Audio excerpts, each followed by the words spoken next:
Welcome back to Reading Bear. Today, we will take a look at some new revenge stories. And if you enjoyed my content, please don't forget to subscribe to my channel and post some bear emojis in the comments. Let's go! The first one is titled, My Mum Serves Piping Hot Revenge to a Good Ole Boy. My parents moved to a rural area to be near my dad's mum, GM, and her mum, GGM, both widows, a few years after my grandfather passed away.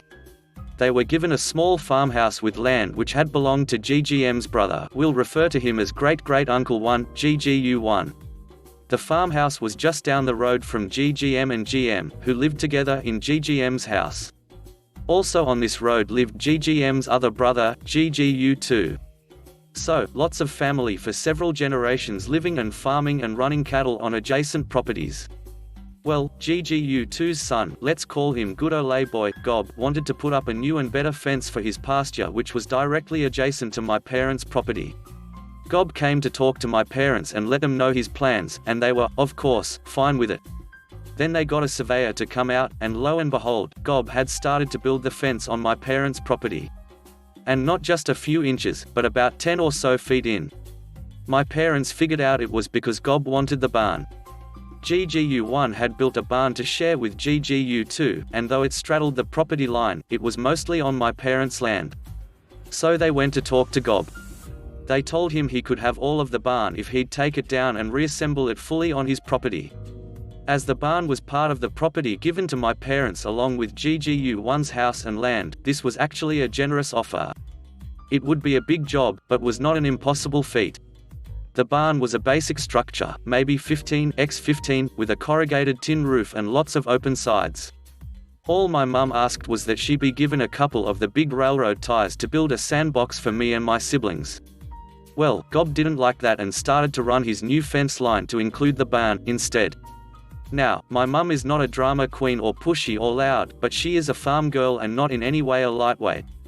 She rides horses and big tractors, DIYs, MacGyvers, all the things, and has been known to chop the heads off moccasins and copperheads when found on the front porch. She's also a Yankee woman, and she'd taken some snark and some rudeness from Gob, who looked down on both Yankees and women. When she realized what Gob was doing, she said to my dad, "I'm going to burn the barn." So the very next morning at about 4 a.m., my parents went out to the barn. My dad doused the interior with kerosene. My mum made sure she was the one who lit and threw the torch. It sailed straight through the upper floor window. It was dark and quiet just long enough for my parents to wonder if they'd need another torch. And then, FFWWOOMM, the old dry wood soaked with kerosene went up in flames. The barn burned hot and fast, and completely to the ground. As the sun was rising, the flames were dying down to embers and the barn was a smoking heap. I can picture my mum dusting her hands on her pants and then walking quietly back to the house with my dad. Gob never did believe that my mum was the one who burned down the barn. She didn't argue with him. She's not the arguing type. She's the type to nod and smile and then do exactly what she wants. Gob exacted his own petty revenge by pushing all the burned wood onto our land.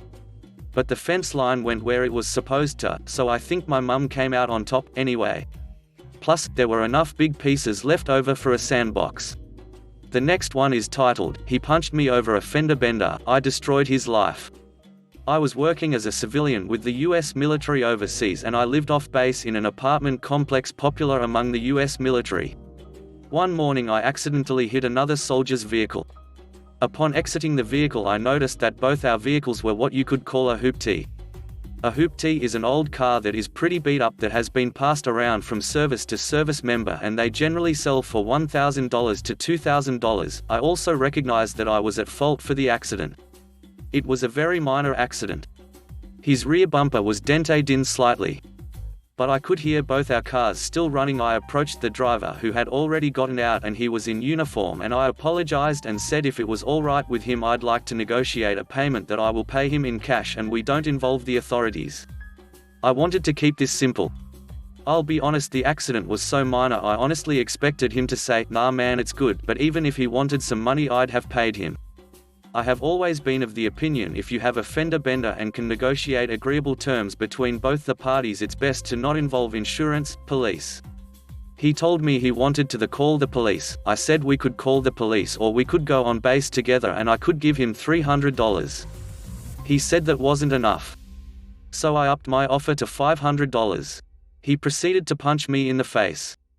It was a sucker punch. He got into his car and took off and in the process nearly ran me over. Now I had a black box in my car which recorded everything. I went to the Provost Marshal office on base, the police station, and reported the accident and the assault and showed the MP the footage, which they used his license plate to track him down. I was also asked if I wanted to involve the local authorities press criminal charges off base. Honestly, I felt like the soldier would learn his lesson if I let UMCJ, the military court basically, handle this, and I said, not at this time. I was told it was an option. The end result was the soldier in question got 60 days of extra duty, reduction in rank, and forfeited a portion of his paycheck. Essentially, if he dealt with that, this would have been the end of the whole ordeal. Honestly, at this point I assumed our little ordeal was over. Well, a few days after his punishment was decided on, which was not long after the incident itself, I was in the commissary, grocery store on base, shopping when the soldier who assaulted saw me and began to insult me.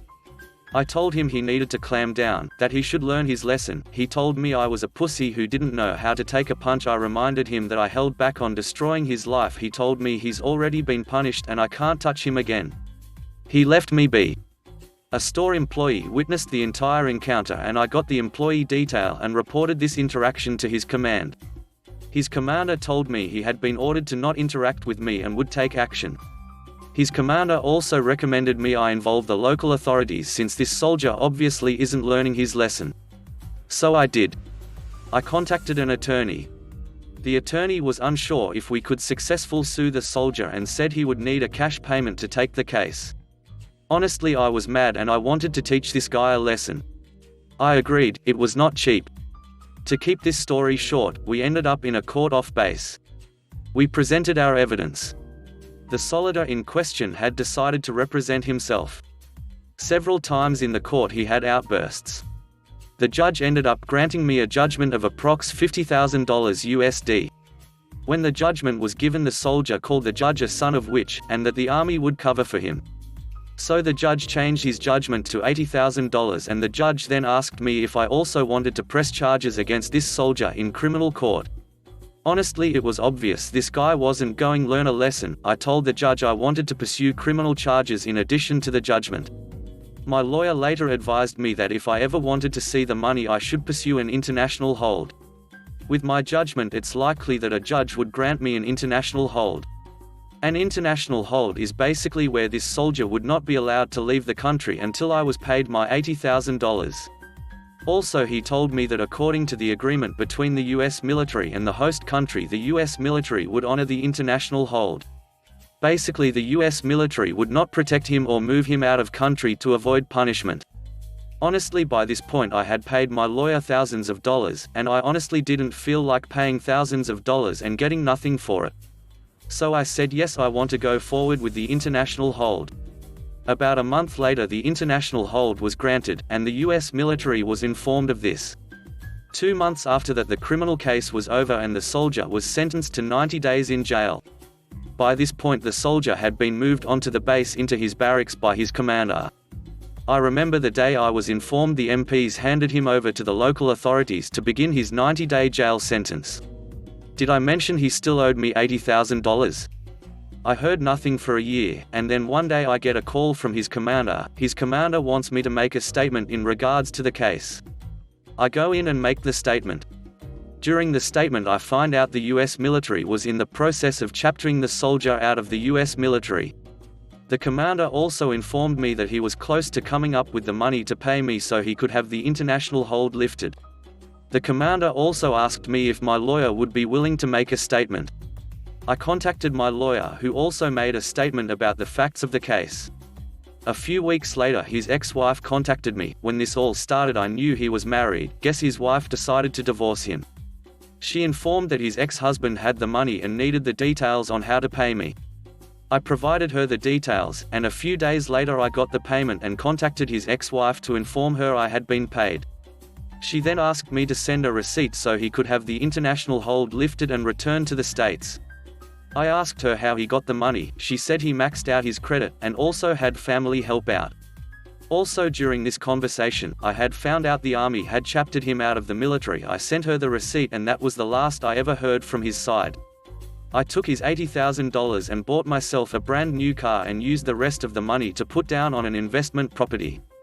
The next one is titled, "Mom, you can't be parking in the loading zone."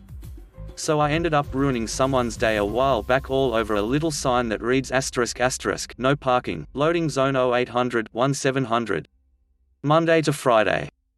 I was delivering to a larger mixed retail strip mall in a Toronto suburb. The place doesn't have a rear delivery area, so by design there is blocked off areas on the side of the complex to allow delivery vehicles, garbage, and couriers access to unload during the day. The place also has a medical center next door. That medical center charges for parking, the strip mall doesn't.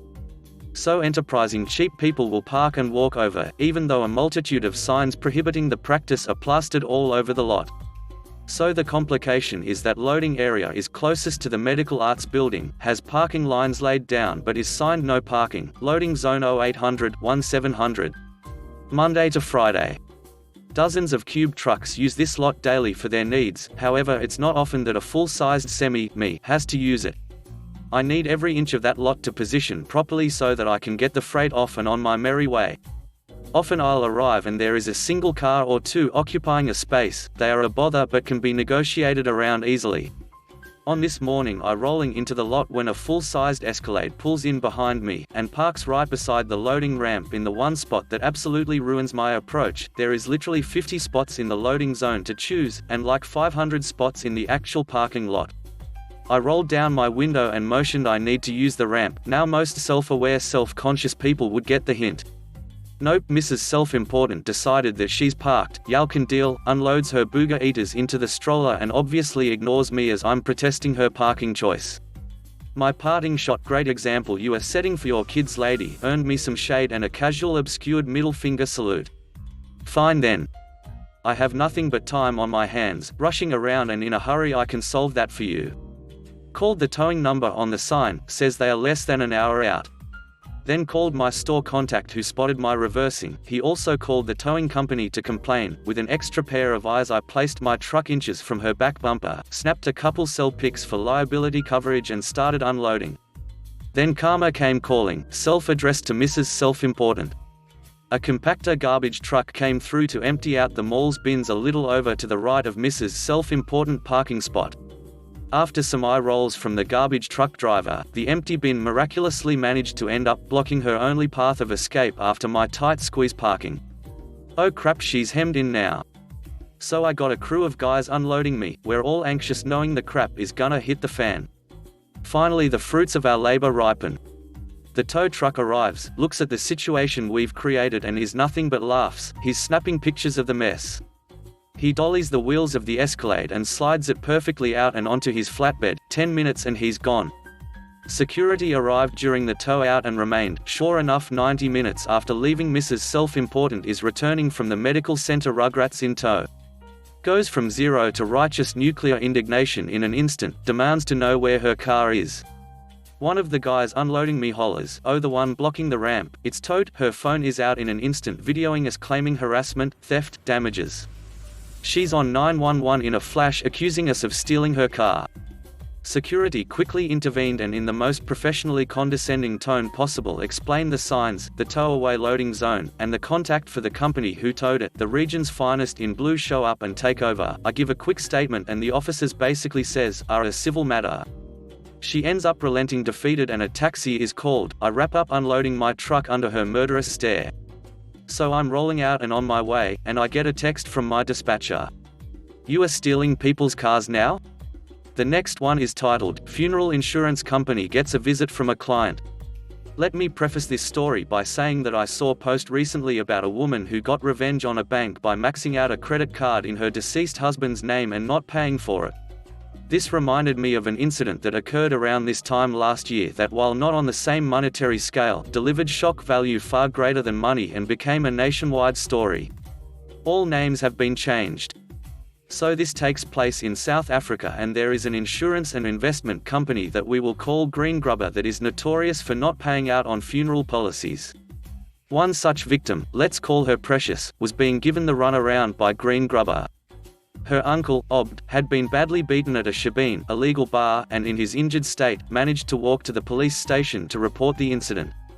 At the police station, he had a seizure and they thought he was a mental patient and did nothing. Later on in the day, a farmer had pity on Obd and took him to the local government hospital. Obd waited outside in the pouring rain as no one was available to attend to his wounds. Finally he was admitted into the casualty ward whereby he succumbed to his injuries. Obd had a funeral policy with Green Grubber for $1,852.32 paid for by his niece Precious, who was unemployed and relied on government grants. The monthly premiums of $14.17 were up to date and had never been in arrears. However, when it came time for her to claim on the policy, she was given no end of uphill. She had been to their offices numerous times only to be turned away with the excuse that it was still under assessment, and living on a rural farmstead, it's neither cheap nor easy to travel to the city 83 kilometers to 52 miles, having to take a minimum of 4 minibus taxis for a round trip. In addition, the morgue where the body was being kept wanted the body removed quickly and were charging storage per day, and these costs were adding up. Being unable to afford a lawyer and not being savvy on how to navigate the legal system on her own, she took matters into her own hands and did something that has worked since time immemorial: public shaming. Precious removed her uncle's corpse from the morgue, who released it, no questions asked, glad to finally be rid of the body. Precious then hired a vehicle and had the body transported to the Green Grubber offices, hauled the body out of the vehicle and left in the center of the building for all to see. Precious then started talking loudly, explaining her experience with Green Grubber to everyone within earshot. The Green Grubber staff were naturally spooked, and after 30 minutes the assessment that had been pending suddenly concluded and the claim was approved. Precious left the body at the Green Grubber offices and went to the bank to ensure the funds had been deposited before returning and collecting the body. In addition, Green Grubber was made to pay for Zulu traditional rituals required to remove the deceased spirit from the premises and apologize for its extreme treatment before being laid to rest.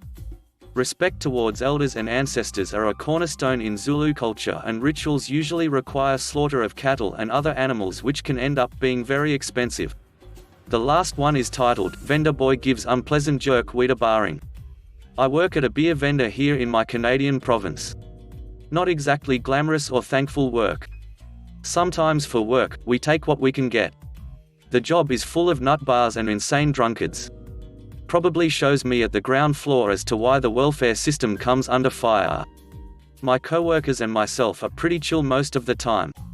Don't be totally flat out drunk, a dick, and obey the rules. There was this one regular. An old fellow. All smiles and stuff. Not really in a meaningful or sincere way. More like a snake or a two-faced hole. Just enough to satisfy who he was talking to. He would come in around 4 to 5 times a day and buy 3 king cans of crap or a 6-pack every run he would make. I was a bit annoyed by him doing this. I figured he was probably coming from work or something. I guess he's blowing off stress. Then comes him barking that we have to take his gross-ass empties 1 minute to closing. After that was his demands that we give him change as we're closing or opening. So he can satisfy a gambling addiction via the video lottery terminals. Asking one of the restaurants and bars waitresses, it turns out he's basically been schmoozing the system for some disability he's had. Of the walking variety. Something that's been going on for allegedly 29 years. Being that my mum goes to work in a wheelchair every day and this bozo has the gall to bike here and walk in with his dog, I all of a sudden really started looking down on this guy. First real incident was that I asked him to not take his debit card out during a security feature that our debit machines have here. It happens when you use the same card more than once a day here. It shows up as declined, and we can BS it if we think the card is stolen. More annoying than helpful, generally. Being that this was the second time of the day it's happened, he already knew the score. Feeling snippy, he barked at me to not chide him for instructing him to do something. I rolled my eyes. Second time was my coworker chasing down some thieves and he walks out of the store and laughs at him giving chase. Gets a satisfying "duck you" from an older guy working a double that day. Tries to play it off as a joke, but the older coworker is just not having it. Third time was a few days later, when I was getting ready to close the store and walks in with some dripping and disgusting empty beer cans. My coworker and I locked the trailer up so we can close in a timely manner and not have to work unpaid overtime. Not only that, but his empty cans were dripping all over the freshly mopped floor. Using a great amount of restraint, I ask him politely to come back tomorrow with his empties. Calls us lazy and threatens us with some crock that he conjured up from the liquor commission laws that ended up being untrue. I really didn't like this guy after that. I was waiting for an excuse to be conjured so I wouldn't have to deal with him. So my chance finally came. Our debit machines were acting up on a rainy night. Not only that, but our tills were also low on cash. He comes in for the 5th time in that night. He also demanded for change from a 20. Transaction doesn't go through and I tell him that, low on bills right now. We're not a bank here. Dude flips out, screams that he would get the night manager, not my boss, to fire me. And that he would have my job. That the commission would fine me. A couple other vague and non-specific threats are thrown my way. While this is happening, he storms out with unpaid beer. Now, I was hoping this would happen. The fool ends up doing exactly what he threatened to do, and I'm meeting with my boss the next day over this. Hey, there's that stupid old guy who's basically asking me to wash your neck. What happened? I explained that we were experiencing difficulties with debit and had no money in the till. That he technically stole from us. And that he threatened my job. For proof, I showed him the debit slip and the security footage. I was given an A-OK to bar this guy from the vendor the next time he walked in. He sees my boss and me up front, and assumes I've been reprimanded. Triumphantly, he puts his beer on the counter and I put on the biggest, smuggest, and most crap-eating grin I can and say to him, "I'm sorry, sir.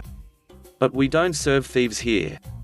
Guy starts up on a tirade and my boss cuts in and shows him the footage and the receipt. And says it's up to my discretion as to what happens. Guy turns red, then white. Then makes more non-specific and vague threats. Gets off the property. Is barred at the hotel, too. More than a few people around my work applauded me over this. As it so turns out, he's a schmoozer at the local Tim Hortons and McDonald's. The employees there told me that they wish they could have done the same thing. From time to time en route to work I see this schmuck. I give him a smile every time. Thanks for listening.